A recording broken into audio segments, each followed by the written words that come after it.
കുറച്ചുകൂടെ ശക്തിയോട്, കുറച്ചുകൂടെ ദൈവസന്നിധിയിൽ അവരോട്, കുറച്ചുകൂടെ വിശ്വസ്തയോട്, കുറച്ചുകൂടെ ദൈവഹിത പ്രകാരം സമർപ്പണത്തോട് പ്രാർത്ഥിക്കുവാനുള്ള മുഖാന്തരമായി തീരുമല്ലോ. ഹല്ലേലൂയ. പ്രാർത്ഥനയ്ക്ക് മറുപടി കിട്ടിയ കാര്യങ്ങൾ ഒക്കെ ദൈവവചനത്തിലൂടെ നാം കേൾക്കുമ്പോൾ പിശാചിന് അതിനെ ജയപ്പെടുത്താൻ സാധ്യമല്ല. ഹല്ലേലൂയ. നമ്മൾ എത്ര പേരിൽ നിന്ന് പ്രാർത്ഥിക്കുന്നു എന്നുള്ളതല്ല. ഏലിയാവ് ഒറ്റയ്ക്ക് നിന്ന് പ്രാർത്ഥിച്ചപ്പോഴും പ്രാർത്ഥന കേട്ട ഒരു ദൈവമാണ് നമ്മുടെ ദൈവം. നല്ല ഒറ്റയ്ക്ക് നിന്ന് നിലവിളിച്ചപ്പോൾ ഒരുപക്ഷെ ആലയത്തിലെ പുരോഹിതൻ അത് മനസ്സിലായില്ലെങ്കിൽ കൂടിയും, അവരുടെ നിലവിളി മനസ്സിലായില്ലെങ്കിൽ കൂടിയും മനസ്സിലായ ഒരു ദൈവം അവിടെയും ഉണ്ടായിരുന്നു. നിലവിളി കേട്ട ഹാലലിയ ദൈവം ഹല്യയ്ക്ക് മറുപടി കൊടുക്കാൻ തക്കവണ്ണം ഇടയായി. ഹാലലിയ.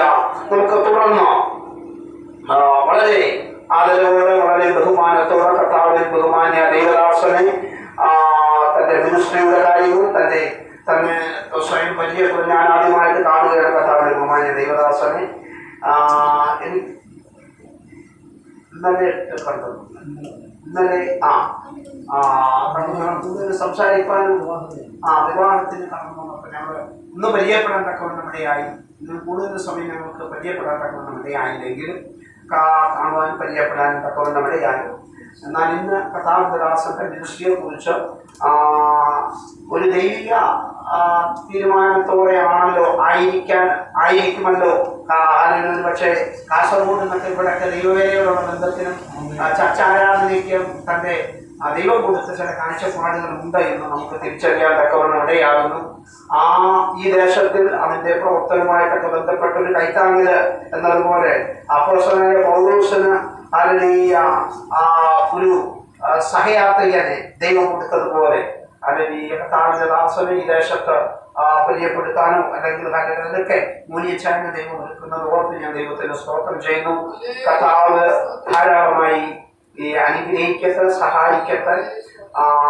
തുടർന്നുള്ള സമയം തന്റെ മിനിസ്ട്രിയെ കുറിച്ചും അതുപോലെ ദൈവം ഇടപെട്ട ദൈവിക ആലോചനകളെ കുറിച്ച് ഒക്കെ തുടർന്നുള്ള സമയങ്ങളിൽ നമ്മളോട് പ്രസ്താവിക്കും.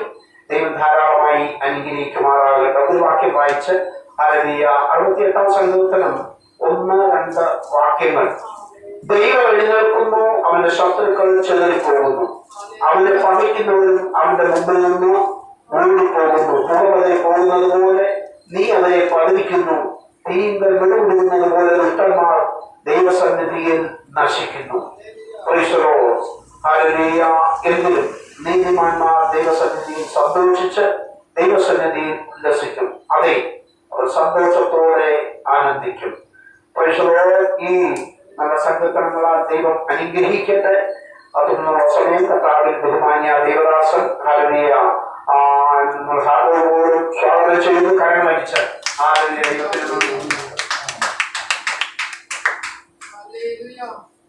നിമ്മതല്ല നാം ദൈവം നമ്മെ നടത്തിയതാ, നേടിയതല്ല ദൈവമെല്ലാം നന്മ. ഈ സഹോദരി ഇത് ചെയ്തു എന്ന ദൈവവാക്ക് കരക്കാരല്ല. പിറ്റേ ദിവസം രാവിലെ ഈ സഹോദരി കുട്ടയിൽ കടന്നുപോയി.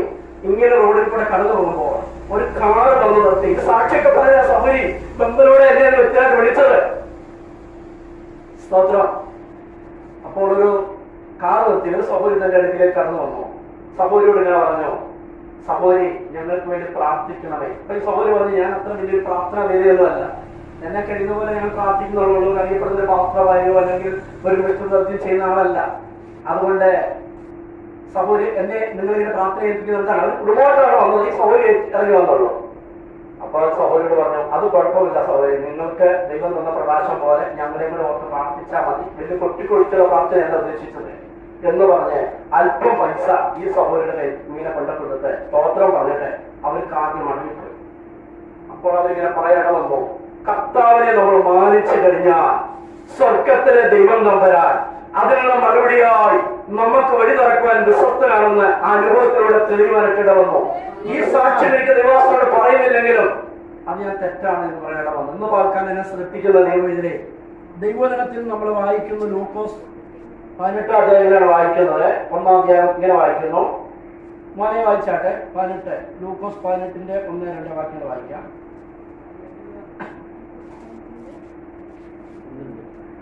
1-2 വാക്യങ്ങൾ 18.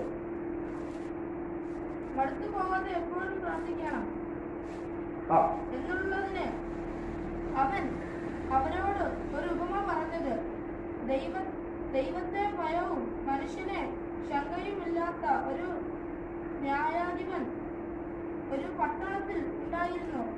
ആ പട്ടണത്തിൽ ഒരു വിധവയും ഉണ്ടായിരുന്നു. മതി ദൈവത്തിന് സ്തോത്രം. നമുക്കിവിടെ സമയം വരുന്നതാണ്. മതി. ഞാനിങ്ങനെ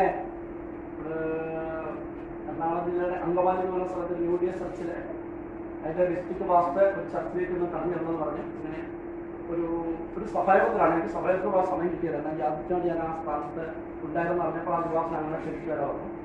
ഞാനിങ്ങനെ കടന്നുപോയി ഒരു 15 മെസ്സേജൊക്കെ തന്നു. എന്നൊരു ജീവിതത്തിലൊരു ആദ്യ അനുഭവമായിരുന്നു. ഞാൻ ആ മെസ്സേജ് പറഞ്ഞിരുന്ന ശേഷം ഇരിക്കാൻ തുടങ്ങുമ്പോൾ ആ ദേവദാസൻ എഴുന്നേറ്റിട്ട് പറയുകയാണ്. അപ്പോൾ ഒരുപാട് പാസ്റ്റേഴ്സൊക്കെ അവിടെ ഉണ്ട്, അവരൊക്കെ അറിയുന്നത്. ഞാൻ വിചാരിച്ചവർക്കൊക്കെ സമയം വേണം. അപ്പോൾ പെട്ടെന്ന് ആ ദേവദാസൻ വന്നിട്ട് ഇങ്ങനെ പറഞ്ഞു, പാസ്റ്റർ ഇരിക്കരുത്, പാസ്റ്റർ വന്നിരിക്കുന്ന ശുശ്രൂഷകളൊക്കെ ഇവിടെ പറയണം. അല്ലെങ്കിൽ പാസ്റ്റർ അങ്ങനെ ഞങ്ങളെ തിരിച്ചിരിക്കുന്നതാണ് പറഞ്ഞ് എന്നെ അവിടെ വീണ്ടും എനിക്കറിയില്ലായിരുന്നു. ഞാനത് നിർത്തിയ വീട്ടിൽ ഒരു മെസ്സേജ് ആയിരുന്നു. അതിനിടയ്ക്ക് ഇങ്ങനെ കർത്താദാസൻ വന്ന് പറഞ്ഞിട്ട് വീണ്ടും പറയുന്നതിനായിട്ടും സമർപ്പിക്കുവാനായിട്ട് പറഞ്ഞു. ഞാൻ പറയാൻ കാരണം എന്നാൽ നമുക്ക് സഭയുടെ പരിമിതികളുണ്ട്, കാരണം വെയിലും മറ്റുമൊക്കെയാണ്, ചൂടുകളുണ്ട്, അസ്വസ്ഥതകളുണ്ട്, പ്രോഗ്രാമുകളുണ്ട്. അപ്പോൾ ഇതെല്ലാം നമ്മൾ സന്തോഷിച്ചതുമായി നടക്കുകയും ചെയ്യണം. ഇവിടെ മടുത്തു പോകാതെ പ്രാർത്ഥിക്കേണ്ടതിനെ കുറിച്ച് നമ്മുടെ യേശു പറഞ്ഞു. പലപ്പോഴും ഞാൻ പറയാറുണ്ട്, സുവിശേഷങ്ങളിലും ലേഖനങ്ങൾ, വെളിപ്പാട് പുസ്തകം, ചരിത്ര പുസ്തകമായിരിക്കുന്ന പ്രവൃത്തികൾ, ഇങ്ങനെ അനേക പുസ്തകങ്ങൾ ദൈവത്തിലുണ്ടെങ്കിലും യേശു കർത്താവ് നേരിട്ട് പറഞ്ഞ പല കാര്യങ്ങൾക്ക് നമ്മൾ പ്രാധാന്യം കൽപ്പിക്കുന്നതാണ്. സ്തോത്രം. ദൈവം തമ്പുരാൻ മനുഷ്യാവതാരം ചെയ്ത് താമരവർത്ത് ഇറങ്ങി വന്നു കഴിയുമ്പോൾ ആ യേശു കർത്താവ് തന്റെ തിരുവാഴ്മൊഴി എറിഞ്ഞ് പറഞ്ഞ ആ വാക്യങ്ങൾ നമ്മൾ വേർപെട്ട സഭകൾ മാത്രമല്ല അല്ലാത്തവരും അംഗീകരിക്കുന്നവയാണ്. സ്തോത്രം. കർത്താവിന്റെ ഗിരിപ്രഭാഷണമൊക്കെ മത്തായി സുവിശേഷം 5-ാം അധ്യായത്തിലൊക്കെ രേഖപ്പെടുത്തുമ്പോഴും അതൊക്കെ വളരെ ഗൗരവമായിട്ട് ലോകം തന്നെ അംഗീകരിക്കപ്പെട്ടിരിക്കുന്ന കാര്യങ്ങളാണ്. അപ്പോൾ യേശു ഒരു കാര്യം പറയാന്ന് പറഞ്ഞാൽ എന്ന് പറഞ്ഞാൽ പിതാക്കന്മാർ പറഞ്ഞതോ സങ്കീർത്തനമൊന്നും വേണ്ടെന്നല്ല പറഞ്ഞതിനർത്ഥം. ചില ആൾക്കാരുണ്ടെങ്കിൽ എന്തെങ്കിലും ഒരു കാര്യം പറയുമ്പോൾ അതിനെ മറുവാക്യങ്ങൾ എടുക്കുന്നവരുണ്ട്. അതല്ല നമ്മുടെ വിഷയം. ഇതല്ല, എല്ലാ വിശുദ്ധന്മാരത്തിനെയാണ് ദൈവവചനം. എന്നാൽ യേശു കർത്താവ് പറയുന്ന ചില കാര്യങ്ങൾ ആ വ്യക്തിയുടെ ഹൃദയം അറിഞ്ഞുകൊണ്ട്, ഉള്ളറിഞ്ഞുകൊണ്ട്, മനസ്സറിഞ്ഞുകൊണ്ടാണ് സംസാരിക്കുന്നത്. അപ്പൊ നമ്മൾ ഇന്ന് ലോകത്തിലേക്ക് നോക്കുമ്പോൾ ഏറ്റവും നമ്മളെ സാത്താന്റെ ഒരു വലിയൊരു പരീക്ഷണഘട്ടത്തിലും യുദ്ധഘട്ടത്തിലും നമ്മൾ ആയിരിക്കുമ്പോൾ നമ്മൾ ആഗ്രഹിക്കുന്നത് തമ്മിലെ നമ്മെ തോൽപ്പിക്കുന്നതും ഈ യേശു പറഞ്ഞ പ്രാർത്ഥനയെ കുറിച്ച് തന്നെയാണ്. സ്തോത്രം. മടുത്തു പോകാതെ പ്രാർത്ഥിക്കണം കർത്താവ് പറയാണ്. അതിനൊരു ഉപമ പറയാണ്. ആരുമില്ലാത്ത, ഒന്നുമില്ലാത്ത ഒരു വിധവ. വിധവ എന്ന് പറയുമ്പോൾ നമുക്കറിയാം, പഴയ നിയമത്തിലാണെങ്കിലും പുതിയ നിയമത്തിലാണെങ്കിലും അനാഥരും വിധവമാരെയും കൂടുതൽ ഉയർത്തി പറയുന്നുണ്ട്. എന്നാൽ ഇത് പറഞ്ഞു പോയാൽ നമുക്കിവിടെ സമയമില്ല. ഇന്നത്തെ കാലത്ത് ഒട്ടും അംഗീകരിക്കാത്തവരും ഇവർ തന്നെയാണ്. പ്രൈസ്തലോ. കാരണം ഇന്നത്തെ കാലത്ത് നമ്മുടെ സഭകളിലേക്ക് എന്നാൽ നമുക്കറിയാം, പണമുണ്ടോ, പ്രതാപമുണ്ടോ, കൊഴുപ്പുണ്ടോ, ഇതൊക്കെ നോക്കിയിട്ടാണ് ദേവദാസന്മാരും നമ്മുടെ ഈ സമയത്ത് അല്ല പറയുന്നത്. ദേവദാസനോടെ കർത്താവിന്റെ വേല വിശ്വസ്തയോടെ ചെയ്യുന്നുണ്ട്. ദൈവദാസനെ മാനിക്കട്ടെ, പ്രവർത്തനം മാനിക്കട്ടെ. ഞാൻ പൊതുവായിട്ടുള്ള കാര്യങ്ങൾ ഇങ്ങനെ പറയുന്നതാണ്. സ്തോത്രം. എളിവിലായിരിക്കുന്ന ആരെങ്കിലും, എളിവിനെ ആദരിക്കുന്ന ഭാഗ്യവാൻ, അനർത്ഥ ദിവസത്തിൽ കർത്താവ് എവിടെയിരിക്കുന്നൊക്കെ പറഞ്ഞൊരു സംഘത്തിന്റെ. എന്നാൽ എളിയവനെ ആദരിക്കുവാൻ മനസ്സറിയുവാൻ ആർക്കും മനസ്സിലാത്ത കാലമാണ് ഇന്ന്. സ്തോത്രം. ഹല്ലേലൂയ. പണവും പ്രശസ്തിയും എല്ലാം ഉണ്ടെങ്കിൽ ആർക്കും അവിടെ സ്റ്റേജ് കിട്ടുന്ന ഒരു കാലഘട്ടമാണ് നമ്മൾ നിൽക്കുന്ന ഈ നാളുകൾ.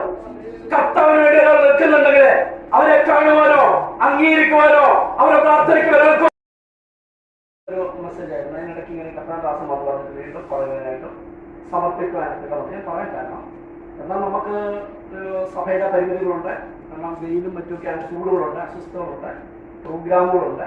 അപ്പോൾ ഇതെല്ലാം നമ്മൾ സന്തോഷിച്ചതുമായി നടക്കുകയും ചെയ്യണം. ഇവിടെ മടുത്തു പോകാതെ പ്രാർത്ഥിക്കേണ്ടതിനെ കുറിച്ച് നമ്മുടെ യേശു പറഞ്ഞു. പലപ്പോഴും ഞാൻ പറയാറുണ്ട്, സുവിശേഷങ്ങളിലും ലേഖനങ്ങൾ, വെളിപ്പാട് പുസ്തകം, ചരിത്ര പുസ്തകമായിരിക്കുന്ന പ്രവൃത്തികൾ, ഇങ്ങനെ അനേക പുസ്തകങ്ങൾ ദൈവത്തിലുണ്ടെങ്കിലും യേശു കർത്താവ് നേരിട്ട് പറഞ്ഞ പല കാര്യങ്ങൾക്ക് നമ്മൾ പ്രാധാന്യം കൽപ്പിക്കുന്നതാണ്. സ്തോത്രം.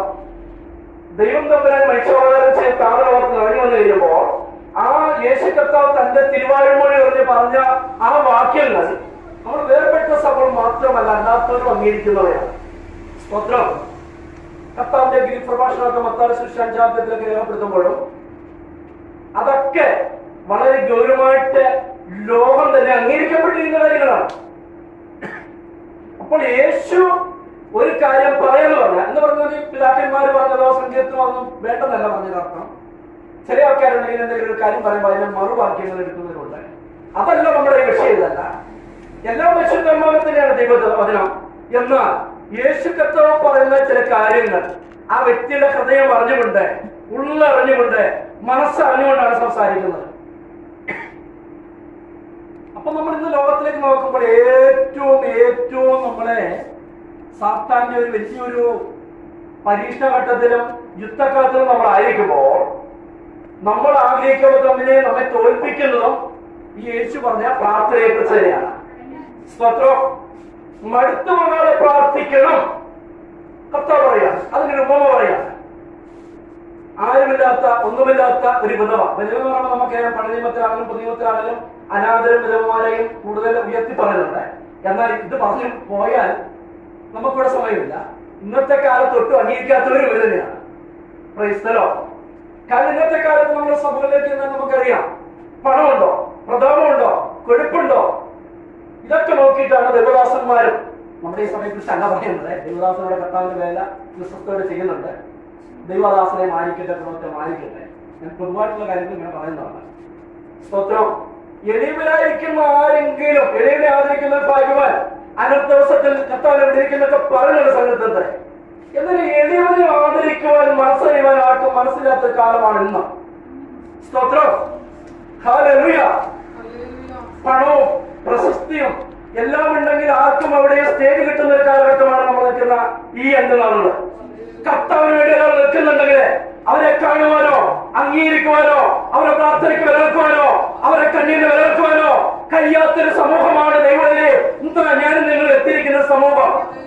എന്നാൽ നമ്മുടെ കർത്താവ് പറയുകയാണ്, മടുത്തുപോകുന്ന പ്രാർത്ഥനയെ കുറിച്ച് പറയുമ്പോൾ വലിയ അനീതിയുടെ ന്യായീനെ കണ്ടു നിർത്തിയിട്ട് അതിനോടൊപ്പം തുല്യത്വമായി നിർത്തിക്കുന്ന ഒരു വ്യക്തി, ആ വ്യക്തിയോടുള്ള ഒരു വിഷയത്തിൽ നിർത്തുന്നത് ഒന്നുമില്ലാത്ത ഒരു വിധവയാണ് നടന്നിരിക്കുന്നത്.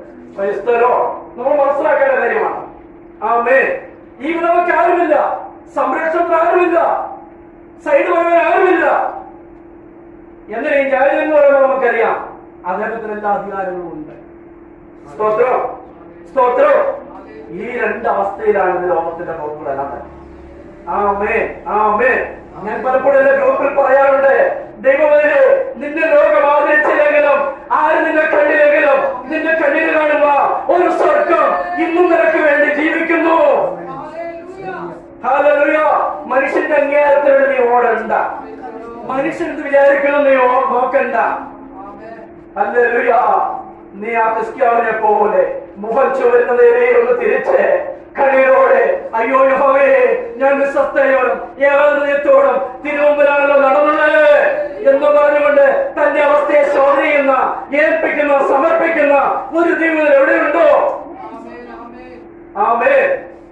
അവരുടെ മേൽ ദൈവത്തിന്റെ ഇടപെടലുണ്ടാകും. ക്രിസ്ത്യാവേ, ക്രിസ്ത്യാവേ, ക്രിസ്ത്യാവേ, നീ ഭയപ്പെടേണ്ട, നീ ഭാരപ്പെടേണ്ട. നിന്റെ കണ്ണീര് സ്വർഗത്തിലെ ദൈവസ്ഥയിൽ എത്തിയിരിക്കുന്നു. ഞാൻ നിന്റെ ജീവിതത്തില് ചില സംവത്സരങ്ങൾ നീട്ടിത്തീരാൻ ആഗ്രഹിക്കുകയാണ്. Hallelujah, hallelujah, hallelujah. ഞാൻ പലരോടും പറയുന്നത് ആരും അറിഞ്ഞില്ലെങ്കിലും അറിയുന്ന ഒരു സ്വർഗം നിങ്ങൾക്കായിട്ടുണ്ട്. നിങ്ങളുടെ ഫീൽഡിൽ, ഹല്ലേലൂയ, നിങ്ങളുടെ സഭയിൽ, നിങ്ങളുടെ ദേശത്തെ നിങ്ങളുടെ വിശ്വസ്തരായി നിർത്തിയിരിക്കുന്നെങ്കിൽ ദേശത്ത് വാർത്ത വിശ്വസ്തയെ ആദരിക്കുക. കർത്താദാസന്റെ കാര്യങ്ങളോട് പറഞ്ഞു. കർത്താദാസൻ വേദനയോടെ, ഭാരത്തോടെ, ഒരു ദൈവദാസന്റെ കണ്ണീരും വേദന ഒരുപാട് വലുതാണ്. എനിക്കറിയാം. സുവിശേഷീകരണത്തിൽ ദീർഘവർഷങ്ങൾ കേരളത്തിൽ ഒരുപാട് ജില്ലകളിൽ ദൈവവേദന ചെയ്ത ഒരു വ്യക്തിയാണ് ഞാൻ. ഇന്നും ദൈവവേദന തുടരുന്ന വ്യക്തിയുമാണ്. നമ്മൾ ഇത്രത്തോളം കണ്ണീരൊഴുക്കിയെങ്കിൽ മാത്രമേ ഒരു ആത്മാവിനെ ഒരു വ്യക്തി നേടാൻ പറ്റുള്ളൂ. ഹല്ലേലൂയ. എന്നാൽ ഒരുപാട് കണ്ണീരിന്റെ ഫലമായിട്ട് ഒരു ആത്മാവ് വരുമ്പോൾ ഒറ്റൊരു വാക്ക് മതി ഒരാത്മാവ് നഷ്ടപ്പെടുവാൻ. ഓർക്കണം. നാളുകളുടെ കണ്ണീരും പ്രാർത്ഥനയും ഉപവാസം കൊണ്ടായിരിക്കും ഒരു വ്യക്തി വരുന്നത്. എന്നാൽ ഒരു വ്യക്തി നഷ്ടപ്പെടാൻ ഒറ്റൊരു വാക്ക് മതി. അതാണ് നമ്മൾ ചിന്തിക്കുന്നത്. സ്തോത്രം. സ്തോത്രം. അപ്പോൾ നമ്മളിൽ നിന്ന് അകറ്റി പല സഭകളിലോട്ട് എവിടെയും ആരെയും കൊണ്ടുപോയാൽ വേദനിക്കേണ്ട ആവശ്യമില്ല. കാരണം നമ്മളെ അറിയുന്ന ഒരു സ്വർഗം, നമ്മൾ നേടുന്ന ആത്മാക്കൾക്കുള്ള പ്രതിഫലം സ്വർഗത്തിൽ നമുക്ക് ലഭ്യമാകും. സ്തോത്രം, സ്തോത്രം. ആരെന്ത് കൊണ്ടുപോയാലും അതൊന്നും നമുക്ക് ഭയപ്പെടാനില്ല. നമ്മളെ ഏൽപ്പിച്ച വേല വിശ്വസ്തയോടെ തികയ്ക്കുന്നെങ്കിൽ അവിടെയാണ് വിജയത്തിന്റെ കരം സ്വർഗം നമുക്ക് വേണ്ടി ഒരുക്കുന്നത്. മടുത്തു പോകാതെ എപ്പോഴും പ്രാർത്ഥിക്കണം. ഹല്ലേലൂയ. സഭയോഗത്തിൽ മാത്രമല്ല, ഉപവാസ പ്രാർത്ഥനയിൽ മാത്രമല്ല, നിങ്ങളുടെ ജോലിയിലും നിങ്ങളുടെ ഗൃഹകാര്യങ്ങളിലും നിങ്ങളുടെ എല്ലാറ്റിലും ദൈവത്തെ സ്തുതിക്കുന്ന അനുഭവം നിങ്ങൾക്കുണ്ടാകട്ടെ. ദൈവത്തെ ധ്യാനിക്കുന്ന അനുഭവം ഉണ്ടാകട്ടെ. നിങ്ങളുടെ തലമുറ കടക്കാൻ പോവുകയാണ്. നിങ്ങളുടെ കുടുംബത്തിൽ ദൈവത്തെ ആരംഭിക്കാൻ പോവുകയാണ്. നിങ്ങളുടെ സഭയിൽ ദൈവത്തെ ആരംഭിക്കാൻ പോവുകയാണ്. പക്ഷേ ഈ ലോകാധികാര സാത്താൻ നമ്മെ മടുപ്പിക്കുവാൻ, നമ്മുടെ വിഷയം പ്രാർത്ഥനയാണ്, അതുകൊണ്ട് അതിൽ തന്നെ നിന്നുകൊണ്ടായിരുന്നു പറയുന്നത്. പ്രാർത്ഥന മാത്രമല്ല, സുവിശേഷങ്ങളെ തന്നെ മടുപ്പിക്കാൻ വേണ്ടി സാത്താൻ ശ്രമിക്കും. നമ്മുടെ എല്ലാ ജീവിത മണ്ഡലങ്ങളിലും മടുപ്പിന്റെ അവസ്ഥ സാത്താൻ വിടണം. അതുപോലെ ഇവിടെ കർത്താവ് പറയുന്ന ഒരു പ്രധാന കാര്യമാണ്, മടുത്തു പോകാതെ നിങ്ങൾ പ്രാർത്ഥിക്കണം. ആമേൻ, ആമേൻ, ആമേൻ. ഗെത്സമനെ തോട്ടത്തില് തന്റെ ശിഷ്യന്മാർ ഉറങ്ങുന്നവരായി കണ്ടപ്പോഴും കർത്താവ് പറയാണ്, ഒരു നാഴിക നേരമെങ്കിലും നിങ്ങൾക്ക് ഉണർന്നിരുന്ന് എന്നോട് പ്രാർത്ഥിക്കാൻ മനസ്സില്ലയോ? ആമേൻ. ആത്മാവ് ഒരുക്കമുള്ളത് ശരീരമോ ബലഹീനമത്രേ. സ്തോത്രം. ഈ നാളുകളില് ദൈവമക്കളെ ഒരു മനസ്സോടെ നിന്നുകൊണ്ട് ദേശത്തിന് വേണ്ടി പ്രാർത്ഥിക്കുവാൻ, വ്യക്തികൾക്ക് വേണ്ടി പ്രാർത്ഥിക്കുവാൻ, കുടുംബങ്ങൾക്ക് വേണ്ടി പ്രാർത്ഥിക്കുവാൻ, മടുപ്പില്ലാതെ ഉത്സാഹമുള്ളവരായിരിക്കുവാൻ, ആ സഭയാണെങ്കിലും ഗ്രൂപ്പാണെങ്കിലും എന്തായിക്കൊള്ളട്ടെ, ഒരു ദിവസം നിർത്തുമ്പോൾ അവിടെ ഇടയായി തീരട്ടെ. ദൈവങ്ങളെല്ലാം ധാരാളമായിട്ട് അനുഭവിക്കട്ടെ. അവസരം തന്ന കർത്താവദാസനോട് നന്ദി അറിയിക്കുന്നു. ദൈവം ധാരാളമായിട്ട് അനുഭവിക്കട്ടെ. വേണ്ടി നമുക്ക് ഓർക്കാൻ പ്രാർത്ഥിക്കാം. പാസ്റ്റർ നോട്ടീസ് എടുത്ത് തന്ന പ്രോഗ്രാമിന്റെ അതിനൊക്കെ വേണ്ടി ഞങ്ങൾ പ്രാർത്ഥിക്കും. കാരണം ഇതുപോലുള്ള വിഷയങ്ങളൊക്കെ നിങ്ങൾ ഓരോരുത്തർക്കും വിളിക്കുകയോ പറയുകയോ ചെയ്യുന്നതിൽ ധാരാളം പേര് വിശ്വാസികൾ അല്ലാത്തവരുണ്ട്. അവർക്കൊക്കെ വേണ്ടി ഞങ്ങൾ പ്രാർത്ഥിച്ചുകൊണ്ടിരിക്കുന്നുണ്ട്. ദൈവം എല്ലാവരും സഹായിക്കട്ടെ. ദൈവവാസൻ അവസരം തന്ന ദൈവവാസനോടും ദൈവമക്കളെ നന്ദി അറിയിക്കുന്നു. ദൈവം സഹായിക്കട്ടെ. ആമേൻ.